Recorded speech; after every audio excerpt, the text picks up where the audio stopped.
Olá! Ai, meu Deus, de novo, não tô acreditando. Eu não tô me vendo. Não?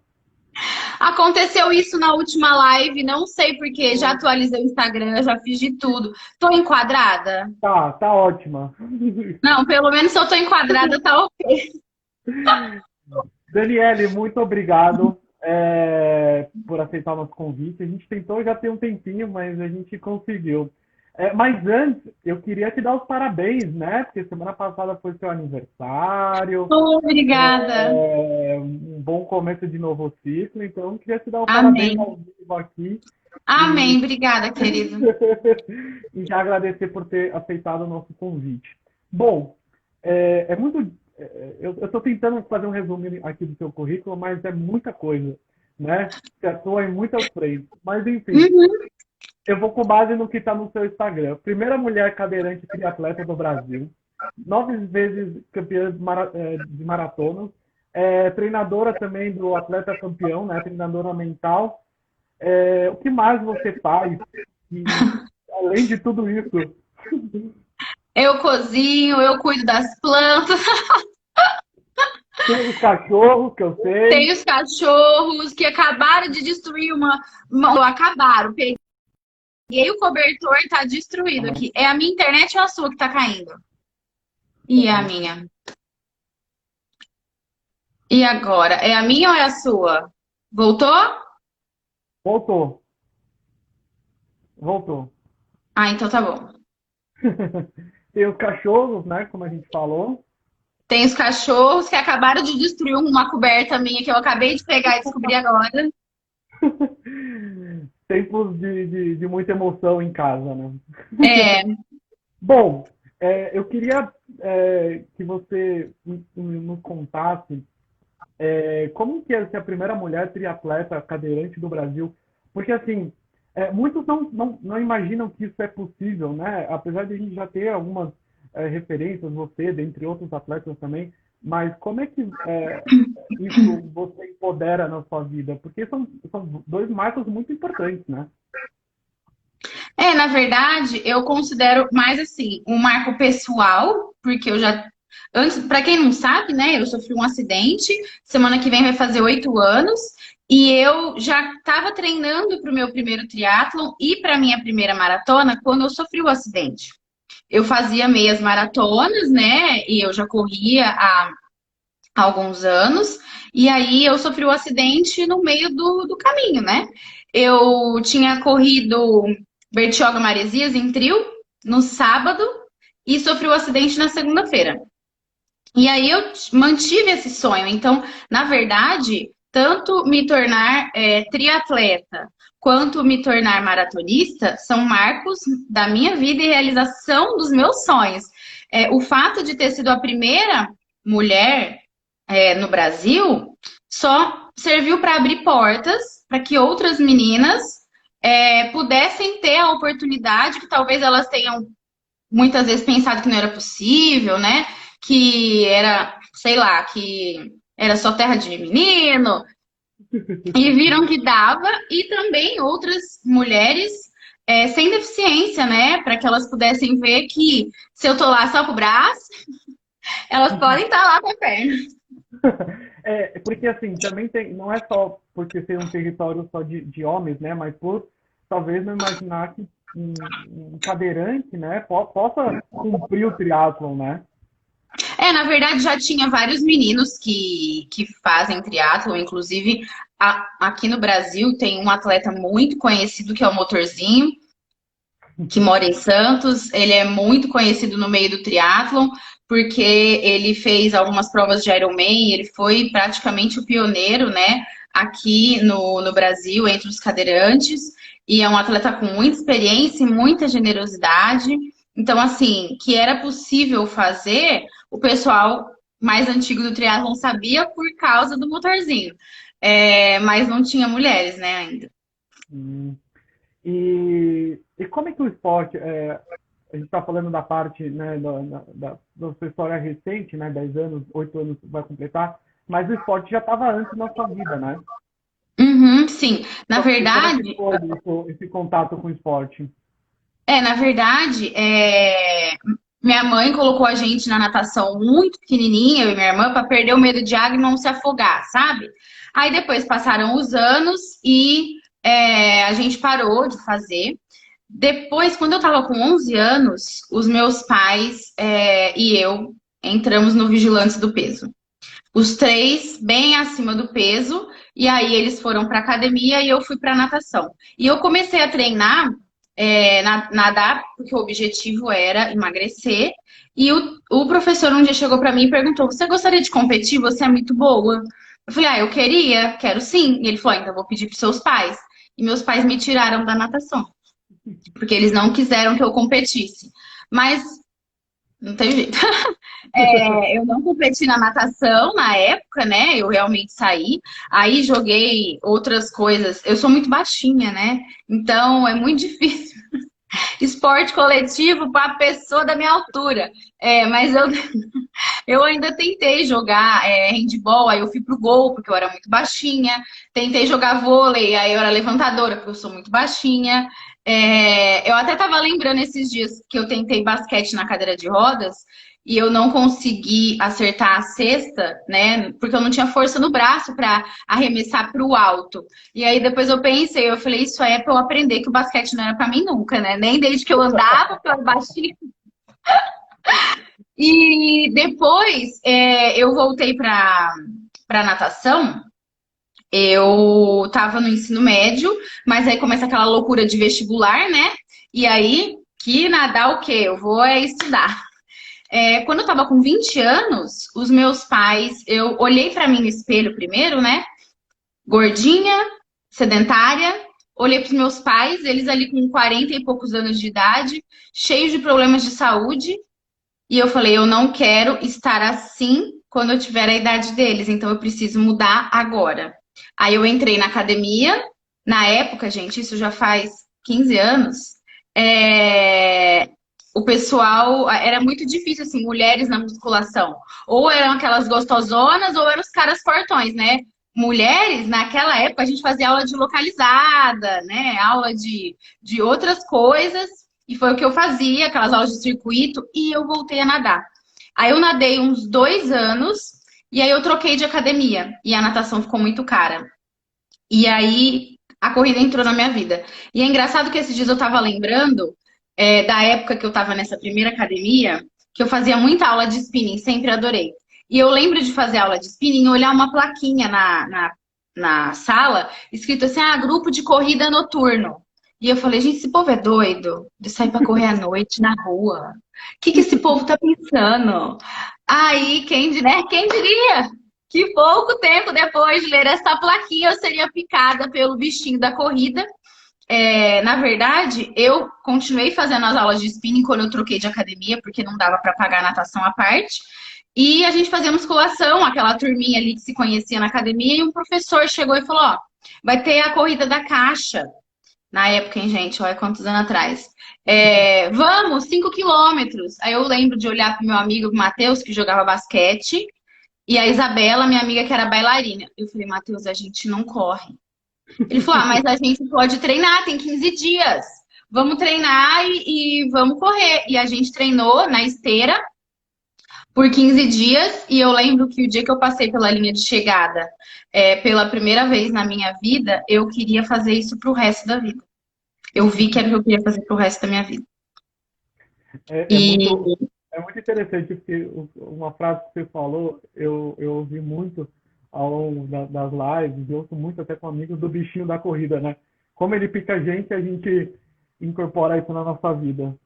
Uhum, exatamente. Aí eu não parei mais mesmo. Eu continuei correndo por 5 anos, e aí foram várias meias maratonas, e comecei o treino para maratona. E aí, quando eu sofri o acidente, a primeira coisa que eu falei quando o bombeiro chegou para me tirar do carro, eu falei, mas eu corro, eu sou atleta, eu corro. Que a primeira coisa que eu pensei foi isso.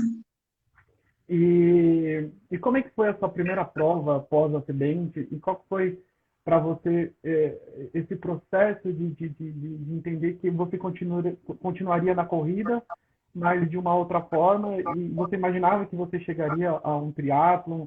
É, que talvez você não se sinta assim, mas você é uma referência para outras pessoas, né? Você imaginava que isso poderia acontecer na sua vida?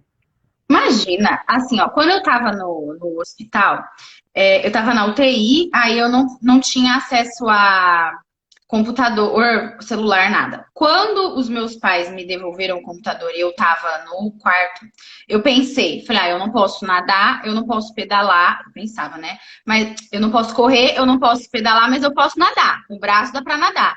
Então eu comecei a pesquisar sobre natação e comecei a encher o saco do médico para ele me liberar para entrar na água, porque eu tava de colar cervical, porque a minha lesão é no pescoço, tudo mais. E aí eu comecei a pesquisar um pouco mais e descobri que existia a handbike. Primeiro, eu não sabia que existia cadeira de corrida, vim entender depois a diferença e tal. Primeiro eu descobri a hand. Uma amiga me indicou, sabe o amigo do amigo do amigo? Uma amiga de corrida me indicou uma amiga que tinha uma amiga cadeirante, que me indicou um professor do Hospital Sara, que tinha uma handbike. E aí, quando eu fui para o Hospital Sara fazer reabilitação, o que é a reabilitação do cadeirante? É você aprender a ser o melhor cadeirante do mundo dentro da sua nova realidade, dentro das suas limitações. Esse professor não estava mais trabalhando no Sara, mas ele morava lá em Brasília e eu conversei com ele. Ele falou: não, eu te levo para dar uma volta de handbike para você ver se você gosta. Se eu gosto. A hora que eu sentei naquele negócio, meu filho, eu falei: eu preciso do trem desse, pelo amor de Deus. Eu tinha 3 meses de acidente na época. Só que eu não tinha dinheiro para comprar nem nada. Então, meu primeiro esporte foi a natação. No dia que eu completei 9 meses de acidente, eu fiz a minha primeira prova de natação, ganhei minhas 2 primeiras medalhas de ouro. Aí eu continuei na natação, isso foi em agosto, eu acho, de 2013. Agosto, julho, não me lembro agora. Aí, no comecinho de 2014, eu fiz a minha primeira travessia. Minha primeira prova de 1 quilômetro em águas abertas, nunca tinha feito, né? Mas foi numa lagoa, não foi no mar ainda. O primeiro dia que eu nadei no mar mesmo foi no dia da minha primeira prova de triatlo. Já vou chegar nessa parte já. Começou no embalo, já. Porque assim, eu entrei na água em viagem, sabe quando você viaja assim, e aí alguém te leva lá no mar, na beiradinha, pra dar uma olhadinha no pé, aquela coisa. Bota o cadeirante, gente. Cadeirante no mar é a coisa mais linda do mundo. Eles te botam sentado no raso, vem a onda, a gente parece um nenê, assim. Plá, a onda joga a gente pra cá, a onda joga a perna pra lá, a onda joga a perna pra lá. Uma beleza. Eu só tinha essa experiência no mar antes da minha primeira prova de triatlo. Mas eu queria fazer, só que eu não sabia como. Aí, uns meus amigos de corrida, uma amiga minha de corrida de São Paulo, eu estava em São Paulo, trabalhando numa feira de tecnologia e reabilitação, vendendo cadeiras de rodas para comprar a minha cadeira de rodas. Porque eu usava uma emprestada. Aí olha, assim, os povos ficam me elogiando aí nos comentários, gente, eu me perco, vou parar de olhar pra vocês. Minhas amigas, minhas seguidoras, meus amigos, minhas maravilhosas, ficam aí me elogiando, eu tô me perdendo da história, vou voltar. Então, aí ela me chamou, essa minha amiga Marina, que era a minha amiga da época que eu corria, um pelo do cachorro voando aqui, só porque você falou do cachorro. Ela me falou: vamos na corrida da Corpore, 5 quilômetros eu te empurro. Falei pra ela: não, 5 quilômetros eu consigo. Só que aí eu descobri que não pode usar a cadeira de rodas do dia a dia em corrida. E eu falei: como é que eu vou fazer? Todo mundo que tinha handbike em São Paulo ia na meia maratona da Corpore. Aí um amigo tinha uma adaptação que se chama Dragonfly. A gente prende na cadeira de rodas do dia a dia, aí ela ergue a rodinha da frente, fica com uma roda maior na frente e a gente fica pedalando sentado. Ele me emprestou isso e eu fui com isso para minha primeira prova oficialmente. Quando eu tava lá no pórtico, a Marina chegou para mim e falou assim: aqui é o seu lugar. Aqui é o lugar onde você tem que estar e de onde você nunca deveria ter saído. E aí, ela correu, ela estava lesionada, ela correu quase a prova inteira do meu lado. E um voluntário, o Pestana, que é voluntário da Aquiles e era da Corpore também, me ajudou na prova, porque esse equipamento era muito pesado, ele me empurrou um pedaço, tudo. E aí eu completei a prova chorando litros. E nesse dia, meus amigos resolveram fazer uma vaquinha e comprar a primeira handbike. E aí, logo uns meses depois, eu fiz a minha primeira meia maratona oficialmente com a minha handbike. Um ano depois, eu fiz a minha primeira prova de triatlon. Eu não tinha cadeira de corrida, eu usei uma cadeira emprestada da cidade de Taubaté, que me emprestou só para o dia da prova. Eu não podia usar a cadeira em treino, porque eu não sou de Taubaté. E foi a realização de um sonho. E aí fui fazendo já por vários anos, já faz 5 anos, né, que isso aconteceu. E nunca imaginei, quando eu comecei a compartilhar minha vida no Instagram, no blog e no YouTube, eu nunca imaginei que eu fosse ouvir coisas como comecei a correr por sua causa, comecei a correr de tanto que você fala de corrida, comecei a correr porque você falava tanto do seu amor pela corrida e eu queria ver que amor é esse.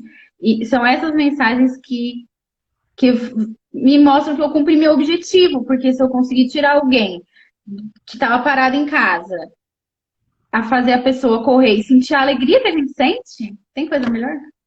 Não É, tem. eu perguntei para. A gente falou com algumas outras atletas e eu vou perguntar para você também. Você já foi abordado em prova ou no seu dia a dia mesmo por alguém que falou exatamente isso? E qual foi a primeira vez e como é que você reagiu com isso, com essa Ai, situação? menina, eu reajo sempre igual. Eu fico morrendo de vergonha. Eu abraço a pessoa, falo que não tem que falar. Eu sou muito assim, parece que não, porque assim, eu gosto de falar, né? Dá pra perceber, eu gosto de falar. Eu dei aula há 10 anos, então falar pra mim é muito natural. Eu tenho zero vergonha de falar na internet, zero vergonha de dar palestra, zero vergonha nenhuma. Só que quando a pessoa vem me elogiar, eu fico tímida. E aí, quando alguém vem e fala alguma coisa, eu te sigo,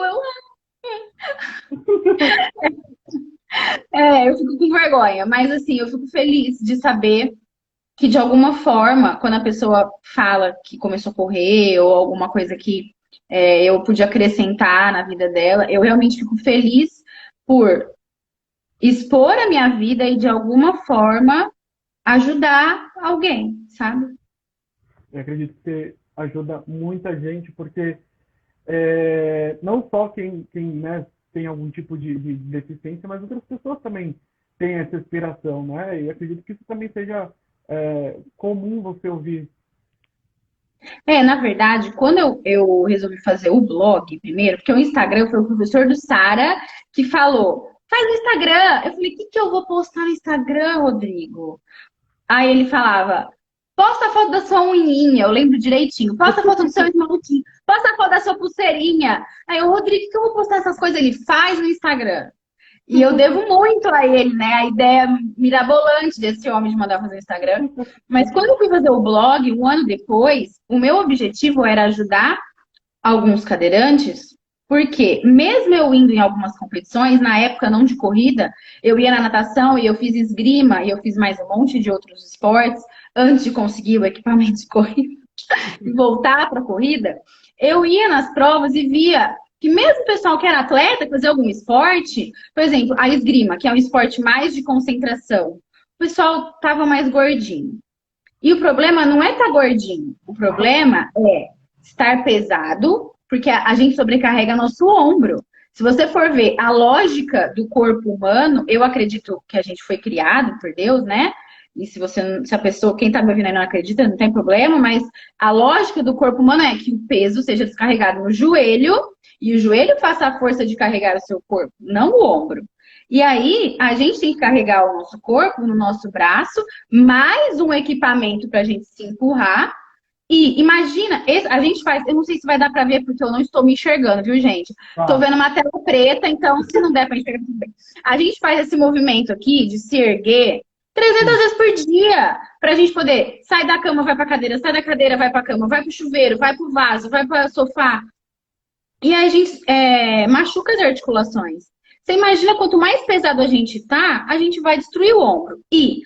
Mas não tem problema, quando eu tiver velho, eu penso nisso. Quantas pessoas vão precisar de carregar no colo para te tirar da cama? E Né? eu comecei a me preocupar com isso. E também com o fato de Gente, já basta de estar na cadeira e as pessoas olham o cadeirante e acham que é só cadeira, né? E a gente tem mais um monte de dores, espasmo, bexiga, não sei o que, intestino. Ainda o povo quer mais triglicéridos, colesterol, diabetes. Não. Aí eu fiz o blog para isso, para tentar levantar a questão de saúde entre os cadeirantes. E eu comecei a atingir pessoas que não eram cadeirantes.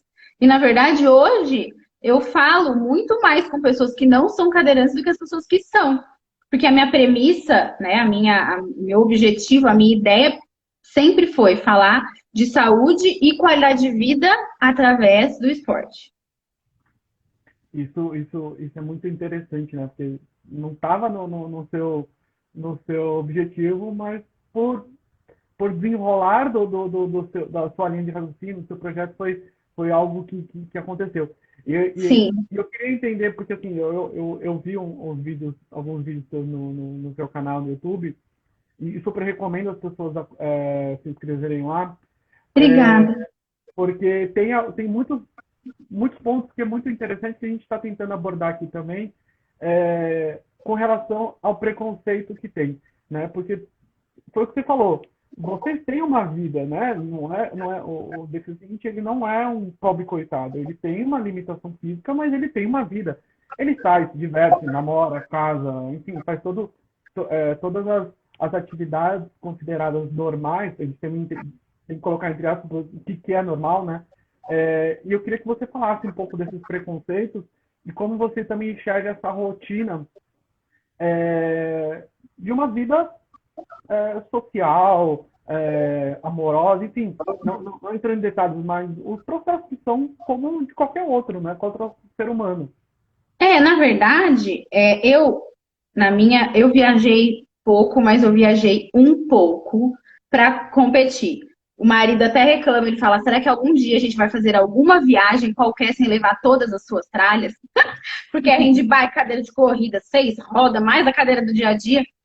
Mas assim, nessas poucas viagens que a gente fez, a gente observa que a questão cultural do Brasil é enxergar a pessoa com deficiência como, ai, coitadinho, ai, que dó de você. Ainda enxerga aquela vida que existia há anos atrás, do idoso, branco, igual um papel, cobertorzinho no colo, ali no sol, aí vem alguém empurrando ele para dentro de casa porque o sol ardeu demais.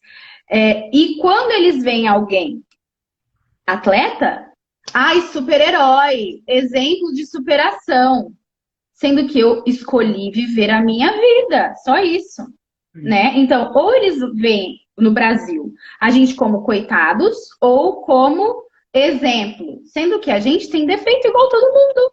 A gente é humano igual todo mundo, não é porque eu sou cadeirante que eu sou legal. Eu sou legal, tá, gente? Mas não é porque eu sou cadeirante que eu sou a melhor pessoa do mundo, que eu não tenho defeitos e que eu não, sei lá, que eu não grito, ou que eu não sou explosiva, ou que. Tem mau humor. Não, exemplo disso é aquele menino cadeirante que não tinha nem braço, estava assaltando, usando um revólver com um pé. É o maior exemplo de pessoa com que, assim, nem todo mundo vai ser o exemplo de superação, porque, enfim, é da pessoa, né? E a gente tem nossos defeitos, a gente tem nossas falhas, a gente tem nosso mau humor, a gente tem nossas tristezas, mas a gente é uma pessoa. Tanto que o termo agora é pessoa com deficiência. É uma pessoa como você. É uma pessoa que casa, que namora, que transa, que tem filho. É uma pessoa que pode ser atleta. E eu vou dar exemplos aqui de profissões de pessoas que eu conheço. Empresário, cientista. Eu tenho uma amiga que é cientista, que ela é pesquisadora da doença dela. Ela pesquisa a cura da doença dela. Essa menina, ela é assim, ó, a mais foda que eu conheço na área científica do Brasil. E tem mães, pais, tem advogados, tem promotores de justiça, tem atletas, tem tudo quanto é profissão.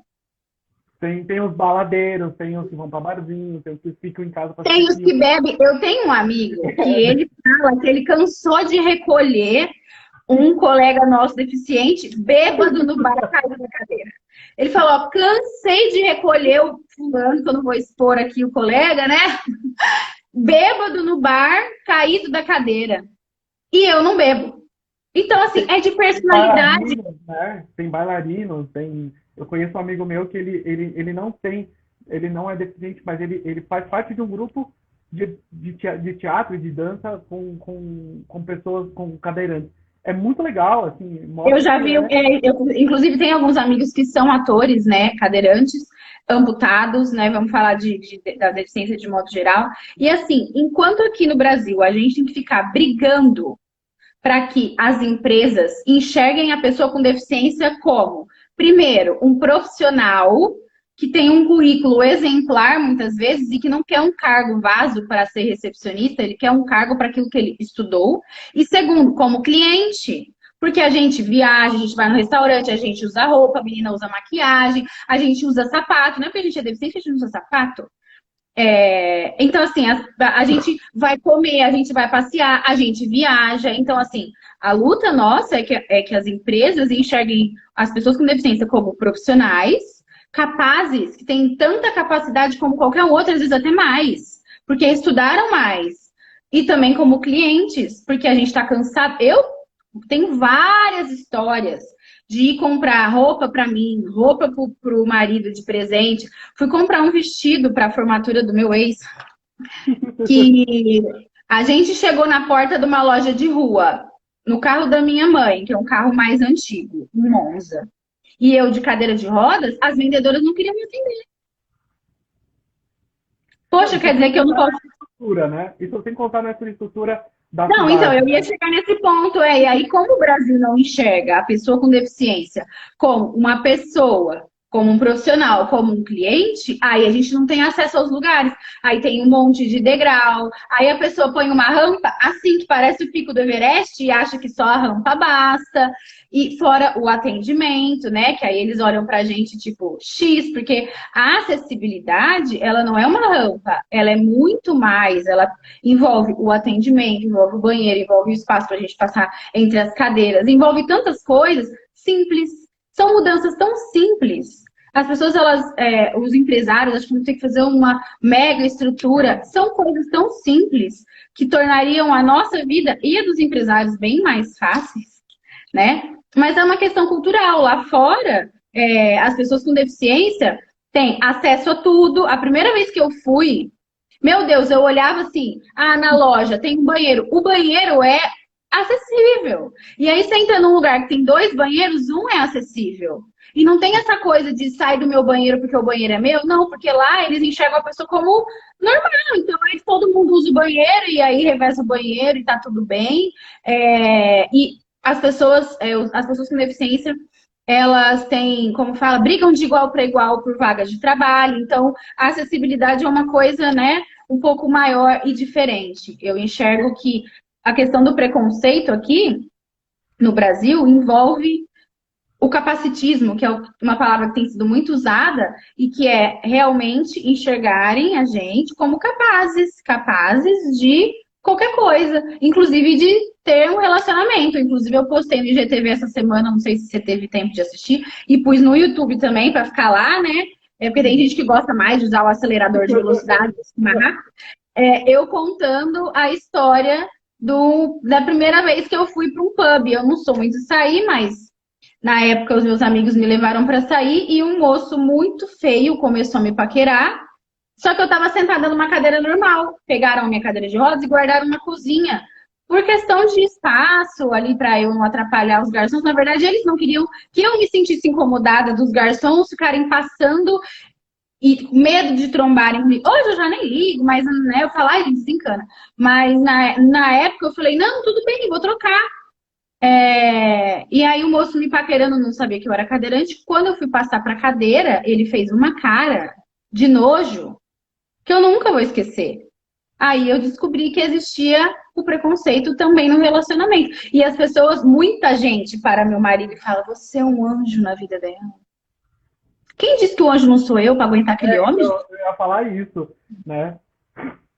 Alguém perguntou pra você como é o humor dele? Não, Não e tô, também não nem tô, não só o tô humor, mas criticando, nem sei. então, assim, ó, eu não posso ser muito legal, ou, sei lá, bonita, espirituosa, inteligente, interessante, eu não posso ser nada. Ele que é o anjo por ter me escolhido por ser cadeirante, né? Parece que é Isso uma é. caridade, né, que ele está fazendo. Uhum. Sim, infelizmente. Eu entendo que as pessoas pensam que nem todo mundo, até me corrija se eu estiver falando, fazendo algum julgamento, nem todo mundo tem a capacidade de entender e segurar tudo isso, porque existe preconceito, existe um monte de tabu que a sociedade impõe. Eu entendo, né? Mas não justifica a fala e o preconceito, né? Mas por isso que eu te falei no começo, que na minha opinião, posso estar errada, podem ter pessoas com opiniões diferentes da minha, essa é a minha. É uma questão cultural. Você não vê Sim. na mídia eles colocando lá a minha amiga, por exemplo, que é uma puta cientista foda, colocando ela na televisão, colocando ela no jornal. Você não vê eles colocando empresários com deficiência, promotor de justiça, advogado, médico, ou, sei lá, um empreendedor ou uma professora com deficiência, tratando como um assunto normal. Como, por exemplo, algumas emissoras de televisão já colocam lá uma repórter com deficiência mostrando a cadeira. Isso já é um avanço. Tratam isso de forma normal. Mas eles não colocam outros profissionais, por exemplo. Por que não colocam outros profissionais? Porque eles só colocam o atleta no pódio. Exatamente.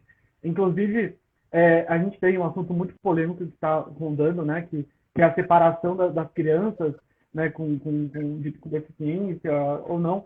E eu vi uma matéria que eu até acabei escrevendo para esse jornal, que ela falou exatamente isso. Ela colocou deficiente como um atleta de superação. E eu disse, não. Né? Se você for falar com os atletas, e eu tenho muito amigos no Comitê Paralímpico, inclusive já não vende essa proposta há muitos anos de coitadinho, não, eles vendem como atletas. Eles são atletas, eles têm, né, o seu treinamento, é o resultado e não o coitadismo. Então a gente tem ainda um caminho muito grande a percorrer. Eu queria aprofundar um pouco mais nisso, porque é muito importante a gente falar desse assunto, porque o esporte também dá essa possibilidade para a gente falar, né? E eu vi aqui muitas das meninas que eu entrevistei, que eu falei, elas têm uma personalidade muito parecida com o que você tem, do tipo, eu vou falar, eu quero aparecer, eu tenho o poder da fala, mas a gente também tem que trazer essas pessoas que estão nesses cargos, né? Esse diálogo existe ou não existe, ou existe muito pouco, e aonde que está mais pulverizado esse diálogo porque não, acho que não é inclusão, né? É acessibilidade no mundo profissional. Como é que você vê isso? Tá começando no mundo profissional, tá começando um diálogo agora. Tem algumas empresas que são mais voltadas, empresas de RH, voltadas para incluir a pessoa com deficiência no mercado de trabalho. Então, eu conheço duas empresas que fazem isso. Uma, inclusive, as sócias são cadeirantes. É, são empresas que elas oferecem treinamento para pessoa com deficiência, para às vezes uma vaga específica, mas Pode elas falar, oferecem. pode dar publicidade para esse tipo de iniciativa. Claro, então, a Talento Incluir, que é a empresa da Tabata e da Carol, elas vão até as empresas e elas oferecem treinamento para as empresas, para que a empresa esteja preparada para receber o profissional com deficiência, tanto o empresário, quanto a pessoa da RH que vai contratar, quanto os colegas, para que vejam a pessoa com deficiência como um profissional.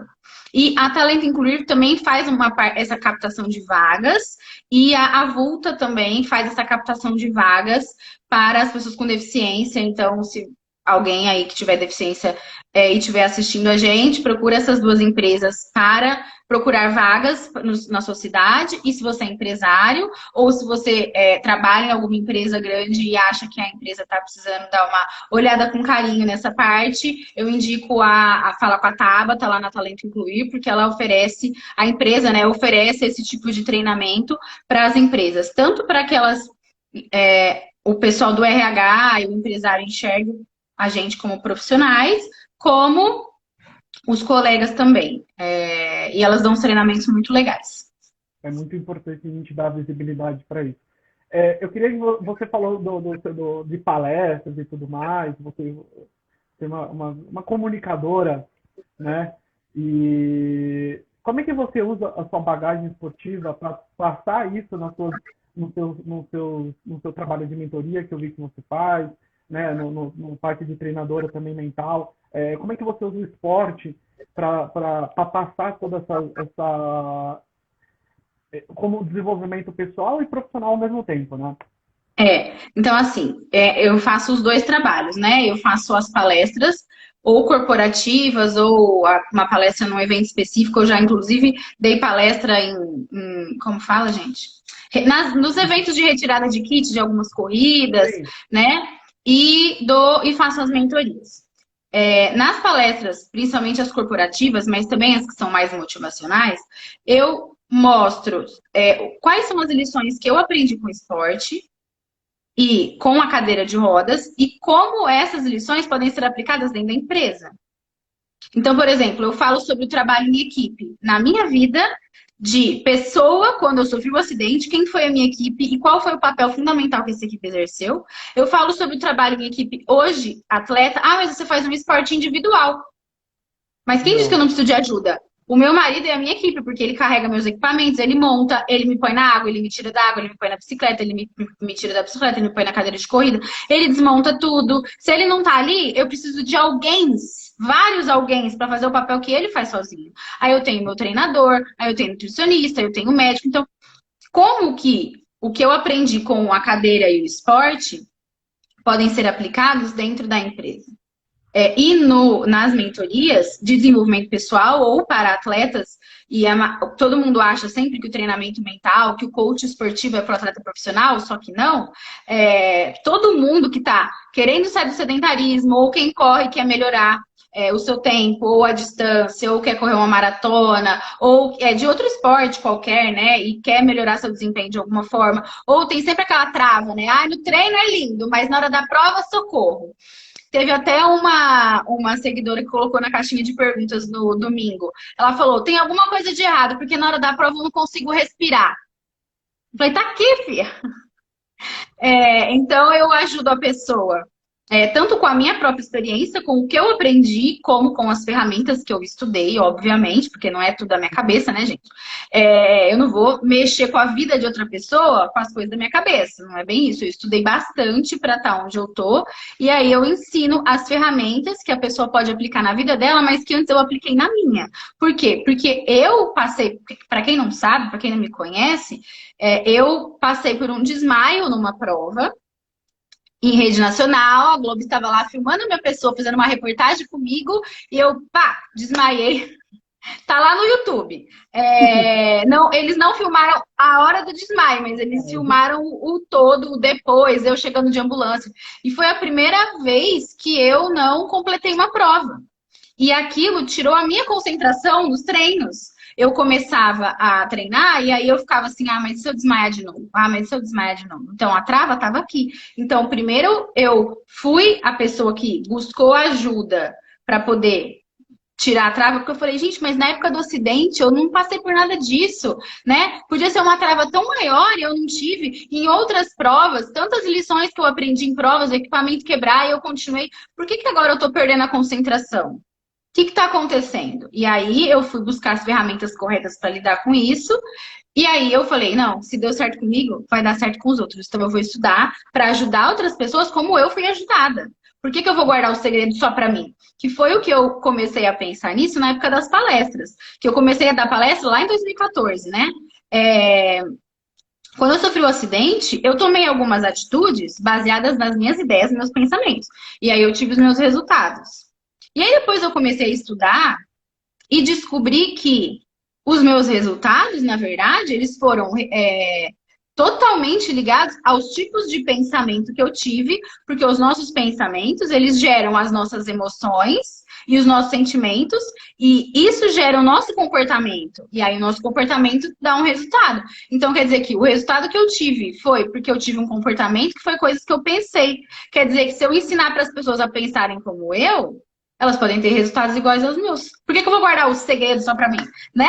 Então, Meu avô sempre dizia que guardar conhecimento é que nem ter um livro fechado, não adianta para nada, exatamente.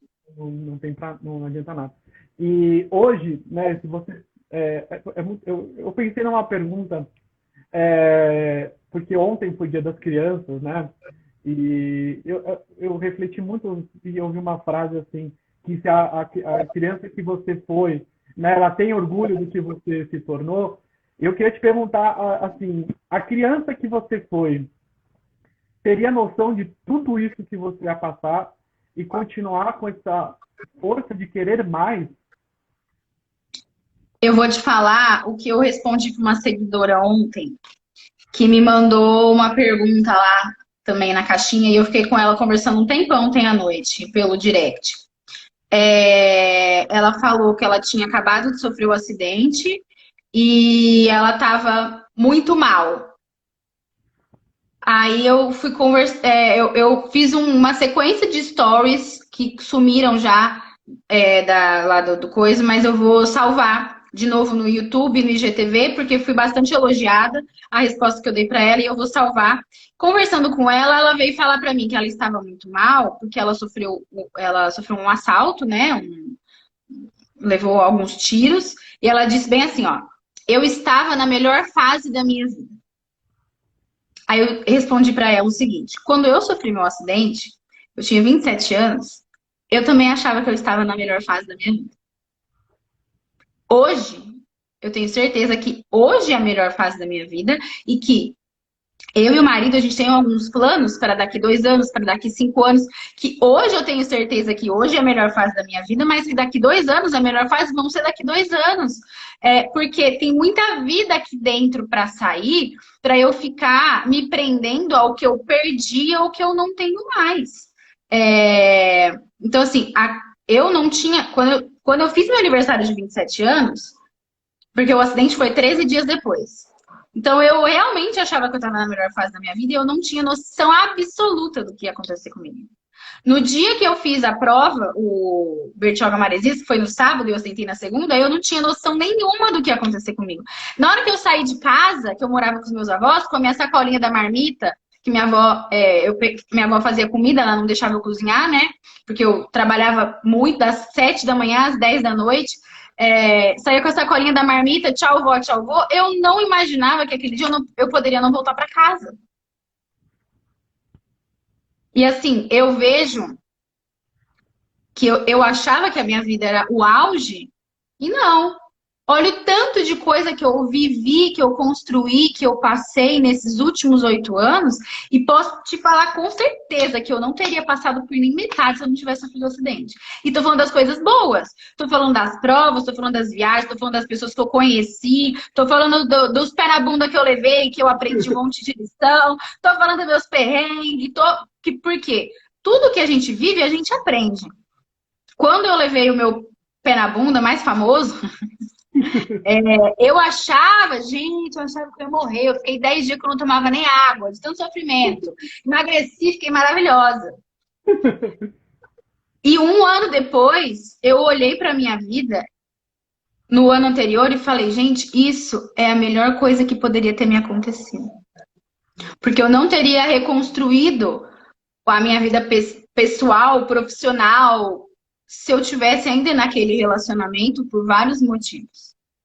Às vezes a gente olha para a nossa vida agora, ou a gente acha que ela é o auge do melhor, ou a gente acha que ela é o fundo do poço, só que não. Daqui a um tempo você vai olhar para trás e falar, aquilo foi a melhor coisa que poderia ter me acontecido, como o meu pé na bunda foi, ou eu achava que eu estava no meu auge, aí eu perdi o auge porque eu sofri um acidente, ou perdi o emprego, ou perdi um relacionamento, ou whatever. Só que não, hoje eu tô muito melhor do que eu estaria se não tivesse tal coisa acontecido. Caraca,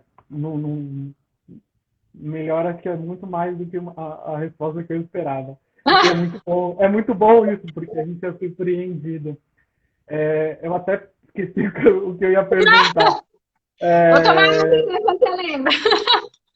não, não, porque a gente tem essa mania de achar o que a gente está vivendo diferente da idade. E é muito interessante porque vai de encontro que eu estava conversando ontem, porque por causa do Dia das Crianças eu fui visitar o meu afilhado e eu estava conversando com a mãe dele sobre isso, sobre tudo que a gente está vivendo. Eu acho que essa resposta, talvez, ela está até aqui nos assistindo, e isso muito resume o que a gente conversou ontem, enfim. E reflete muito o nosso momento, né, da nossa vida, do mundo, né? Por mais difícil que esteja sendo toda essa pandemia, a gente tem que tirar algo de bom disso, né? E talvez seja refletir sobre tudo que a gente era e o que a gente está se tornando, né? E Exatamente, eu porque acho as pessoas, elas tinham uma vida tão corrida que elas, a gente brinca, tem gente que não lembrava nem que era casado. é verdade. Eu falo que eu não É, conhecia vários cantos da minha casa, porque eu fui conhecer aqui no não, e isolamento. assim, eu tenho uma amiga que ela falou assim: ah, agora meu marido aprendeu a ser pai. Porque agora que ele tá trabalhando de casa, eu falo pra ele: dá banho, dá janta. É, e justamente as pessoas elas têm mania de olhar só pro que perderam. Eu vou falar por mim, tá? Faz 8 meses que eu não vejo minha família, meus avós, meus pais, minha irmã, ninguém. Eu tô treinando só dentro de casa. Eu saí um dia pra treinar na rua até agora. É muito desafiador. Muito desafiador você treinar. Eu treino aqui dentro de onde eu tô, aqui nesse quarto. Não sei se dá pra ver porque eu não me enxergo, né? Mas Não, aqui a dá, gente dá. bate a cadeira de corrida, eu treino aqui dentro desse espaço. É muito desafiador. Você treinar sozinho, olhando pra parede, você, Deus, né? E a E seus música. Ou seria. pensamentos? É, mas a gente tem que olhar justamente para isso, para o que a gente ganhou e não para o que a gente perdeu.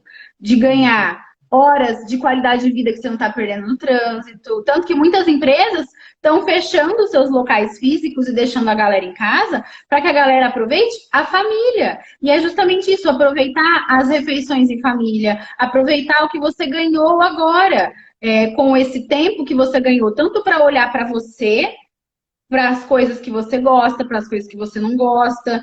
Porque agora, não perco, por exemplo, eu gastava cerca de 3 horas por dia de trânsito, vai para a pista de atletismo, treinar, volta, vai para academia, volta. Agora eu tenho tempo para cuidar das minhas plantas.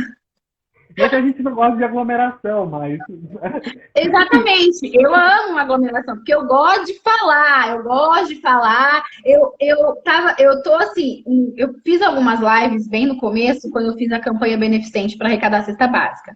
Mas depois eu fiquei um tempão sem fazer, eu falei, não, gente, vou estudar, vou trabalhar, não sei o quê, né? Vou ter que cuidar dos meus clientes. Aí depois eu pensei bem e falei, não, vou fazer todas as lives porque eu me distraio, eu converso com pessoa diferente, porque a gente sente falta da aglomeração. Só que ao mesmo tempo, o pessoal estava tão acostumado com aglomerar que esquecia de olhar para quem mora com você. exatamente. A gente não se aglomerava com a gente mesmo. Eu penso assim. Eu lembrei o que eu ia falar. Teve um rapaz que colocou nos comentários, Tavares, eu não lembro o resto do nome, que ele falou que ele perdeu a esposa, faleceu recentemente e ele voltou a correr se inspirando em você. Então isso também resume muito o que você tá fazendo, o que a gente está falando também de se olhar, apesar dos avanços e dos desafios da vida, né? E assim, a gente conversa, eu e ele, a gente conversa de vez em quando pelo direct. Eu demoro, mas eu respondo todo mundo, mas eu demoro, viu, gente? Já tô avisando, porque graças a Deus é bastante mensagem. Tem gente que fala, mas você não reclama tanta mensagem? Eu falo, mas é bom, porque uma que eu tô conversando com as pessoas e ajudando de alguma forma, e outra que é o carinho. Já pensou se eu postasse, o povo cagasse pra mim? Falasse, ai, que menina chata, não vou nem ver o que ela tá escrevendo. É, e sim, ele me contou que ele perdeu a esposa, ele pedala, na verdade, ele não corre. E aí ele tava um tempão sem pedalar, e aí ele viu que, diante da minha adversidade, eu voltei a fazer o esporte que eu gosto. Então ele poderia também, porque assim, eu falo para todo mundo que a corrida salvou minha vida de várias formas. Primeiro, que ela salvou minha vida dentro do carro, porque o médico falou para os meus pais que se fosse alguém sedentário no meu lugar, tipo minha irmã, teria morrido dentro do carro. Segundo, que a corrida me deu um motivo a mais para eu tentar voltar a mexer os braços, tentar voltar a mexer as mãos, para eu tentar voltar a mexer alguma coisa para eu poder voltar a correr. E se eu me encontrei dentro da corrida, Ele, por exemplo, por que ele não poderia se encontrar de novo dentro do pedal? E usar um pedal como terapia, né? Como uma forma de extravasar, de se divertir, de sair de casa, né? Que é o que eu sempre falo para as pessoas, olhar o esporte, primeiro de tudo, como qualidade de vida. Sim. Eu tô muito na minha sua, eu não tenho saído para treinar. Aí eu comprei uma bicicleta, comprei o suporte, e aí eu falo que os dias mais intensos, assim, eu fico com dó da bicicleta, porque eu pedalo muito forte. E é muito isso, né? A gente acaba descontando o que a gente poderia descontar, sei lá, numa bebida, numa droga, enfim, qualquer outra coisa que não seja construtiva. Não que beber não seja gostoso e tudo mais, mas os excessos também são muito ruins. Mas é uma forma da gente equilibrar a nossa vida, ainda mais no momento que a gente está tão tenso e intenso, né? Quando a gente fala de vida no processo de desenvolvimento humano, a gente usa vários pilares. E a gente fala que eles são igual ao pé da mesa. Então tem lá o pilar familiar, o pilar espiritual, o familiar é diferente do conjugal, né?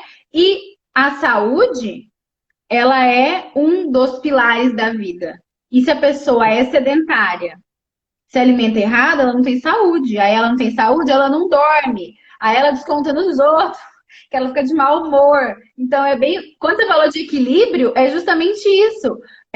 A atividade física, ela faz parte do equilíbrio da vida. Tanto que é do ser humano a gente se movimentar. Quando era lá nos milhões de anos atrás, o homem não tinha que correr para caçar, não tinha que lutar lá com o bicho para caçar, para poder se alimentar. Agora a gente vai no mercado, a gente senta no carro, vocês, porque eu já estou sentada sempre, né? Você senta no carro, dirige até lá, pega um carrinho e tem lá um desfile de comida para você enfiar dentro do seu carrinho, entra no carro, volta para casa. Quando muito você cozinha, quando não você enfia dentro do micro-ondas, ele esquenta para você, ou você pede um delivery, né? Pede um iFood aí. E aí, o que acontece? A pessoa não se movimenta quando faz parte do equilíbrio da vida se movimentar. E aí, E às você vezes ter comprado um rolo e tá assassinando o pneu, porque você não tá assassinando a bike, você tá assassinando o pneu. Não fica cheio de bolinha preta no chão? e ele fica com cheiro de queimado. Eu falo, puta, Aham. faz cheiro, mas mostra que eu me entreguei pelo exercício. E é interessante porque, se a gente for pensar na linha de raciocínio, me corrija se eu estiver errado, as habilidades básicas que a gente aprende no nosso desenvolvimento físico, né, que são andar, pegar, subir, arremessar e tudo mais, a gente está perdendo com a tecnologia. Então, você também faz esse trabalho de reconexão com essas habilidades, né? Isso. Principalmente porque é o que você falou, são habilidades que a gente aprende desde pequeno e são habilidades que a gente vai precisar usar quando a gente ficar velho. Por quê? Porque se você não tiver com suas articulações boas, você não vai, quando você ficar velho, você não vai conseguir pegar um copo em cima do armário. Você vai sentar no vaso para fazer o seu number two. Como que você vai levantar se não tiver força na perna? Você não vai conseguir agachar para passar um pano embaixo da cama. Sabe esse tipo de coisa? Aí as pessoas esquecem disso. Elas esquecem que a gente começa engatinhando e termina a vida engatinhando, né? E aí, para você fazer aquele movimento do sentar e levantar que o bebê aprende, para você continuar fazendo isso na velhice, você precisa ter força E, física. e do empurrar também, por exemplo, no seu caso, o empurrar também, de levantar e tudo mais, né? Sim, exatamente. Mas são os movimentos básicos, né, do corpo. E as pessoas esquecem. Ou então a pessoa se mata de correr e esquece de alongar. Aí tem lesão, sabe por quê? Eu vou nem falar, porque esses dias eu tava sentindo dor na perna, eu falei, putz, eu não tô alongando. E aí melhora, né? Uhum. Nossa, a gente já está chegando no final, papo bom é isso, passa muito rápido. Eu queria que você pudesse finalizar, talvez, com uma reflexão. Nossa, eu vou rever essa live muitas vezes, porque muitas coisas me instigaram aqui, mas eu queria que você pudesse fazer uma reflexão para a gente, se possível. Eu vou trazer para o pessoal qual é o meu lema de vida. Tá. Quando eu sofri o acidente, eu tinha uma escolha. Tinha dois caminhos. Eu podia ou escolher ficar chorando reclamando, ah, minha vida acabou, deitada na cama, vendo minha vida passar pela janela, ou eu escolhia viver a minha vida da melhor forma possível dentro da minha nova realidade. Que foi o que eu escolhi. Eu sei que a gente tem problema, todo mundo tem problema, todo mundo tem a sua deficiência, né? Todo mundo tem a sua cadeira de roda aí, né? Pode ser emocional, pode ser física, todo mundo passa por um perrengue na vida em algum momento, porque a vida de ninguém é perfeita. Todo mundo acha que ser feliz é ser feliz 100% do tempo e que a vida dos outros é perfeita e que só você tem problema e que o outro não, quando na verdade não é assim. E aí, quando acontecer isso, lembre-se da escolha. Você pode. Não tô falando pra gente não chorar e não sofrer, tá, gente? Porque eu também choro, sofro, fico triste, é normal. O que você não Parte pode do é, processo. o que você não pode é escolher a tristeza como caminho, abraçar ela ali, agarrar e falar: você é minha, não sai mais daqui. Não pode fazer isso com a tristeza. Então, ou você escolhe isso, ou você escolhe viver a sua vida da melhor forma possível. Aqui é sobreviver. Aqui é viver. Então, escolham viver ao invés de sobreviver. Escolham sempre viver a vida de vocês da melhor forma possível, apesar das dificuldades. Bom, muito obrigado. Eu queria agradecer. Eu Eu que sempre muito agradeço, querida, a oportunidade. importante essas conversas. E a gente se encontra em algum momento. Eu tenho um compromisso de visitar todo mundo pós-pandemia, então vou me convidar, não para treinar, porque talvez eu não siga o mesmo ritmo, mas a gente toma um café, um chá, batemos um papo. Com certeza, tem maratona. Então, eu me divido, né? Eu vou muito para São Paulo treinar do Centro Paralímpico quando dá, quando eu sou convidada, mas eu sou de Ribeirão Preto e o marido é de Porto Alegre, então eu fico indo e vindo. Então, se vier para a Maratona de Porto Alegre, nós estamos aqui, se for para a meia de Ribeirão, nós estamos lá. Se visitar o Centro Paralímpico, eu já estou aqui, então tá tudo certo. Então pronto, porque vou te falar, eu tenho uma lista infindável. Tem sempre as amigas que eu sempre vejo em São Paulo, que eu fico na casa delas. A Ivonete é uma delas, ó, maravilhosa. E tenho a lista de outros compromissos. Então eu vou te colar um cafezinho pra gente tomar, pra gente se conhecer. Tá bom, Vai ser muito um prazer. obrigado. Eu que Prazer, uma agradeço, boa querida. E semana. obrigada a todo mundo que entrou e ficou com a gente até o final também. Com certeza, sigam a Daniele no Instagram, no YouTube principalmente, que é muito conteúdo muito bom. Eu agradeço, uma boa semana, né? Obrigada, E querida, para você boa também. noite. Boa noite, gente. Boa noite, Beijo. tchau, tchau. Tchau.